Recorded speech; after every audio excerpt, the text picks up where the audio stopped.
జై శ్రీకృష్ణ నా పేరు ప్రశ్న, జై శ్రీకృష్ణ నా పేరు జవాబు, జై శ్రీకృష్ణ నా పేరు భగవద్గీత. ఏమంటో విన్నారా? భగవద్గీత అట పుస్తకం పేరు పెట్టేశారు. అది పుస్తకం పేరు కాదు, దైవ గ్రంథం పేరు. ఆ పేరు మీకు ఎందుకు పెట్టారు?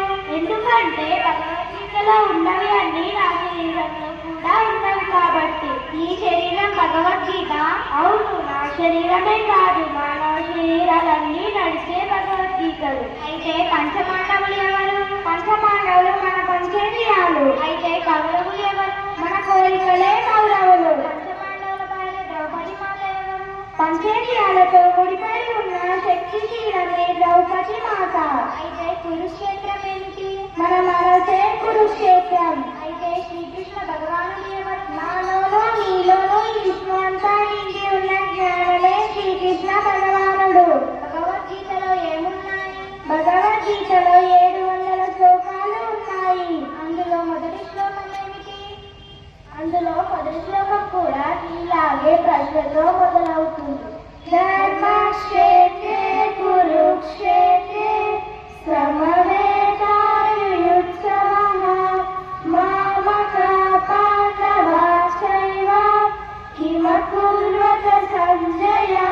ఈ శ్లోకం అంటే ధర్మక్షేత్రమైన మన మనస్సులో సమవేతాయుయుత్సవః అంటే యుద్ధం చేయాలనే ఉత్సాహంతో సమావేశమైన, మామకా పాండవాశ్చైవ అంటే కోరికలు పంచేంద్రియాలు కలిసి, కిమకుర్వత సంజయ అంటే ఈ భూమి మీదకి వచ్చి ఎలా ఉన్నావు, ఏం చేస్తున్నావు అని భగవద్గీతలోని మొదటి శ్లోకం మనల్ని ప్రశ్నిస్తుంది. అవునా, భగవద్గీతలోని మొదటి శ్లోకం మనల్ని హవాయు అని మనల్ని ప్రశ్నిస్తుందా?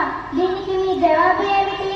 యత్ర యోగేశ్వర కృష్ణ యత్ర పార్థో ధనుర్ధరః తత్ర శ్రీ విజయో భూతిః ధ్రువాణి తిర్మతిర్మమ.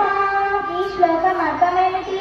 యత్ర యోగేశ్వర కృష్ణ అంటే ఎక్కడైతే జ్ఞానం నిండి ఉంటుందో, యత్ర పార్థో ధనుర్ధరః అంటే ఆ జ్ఞానం మీద గురిపెట్టిన శిష్యుడు ఉంటాడో, తత్ర శ్రీ విజయో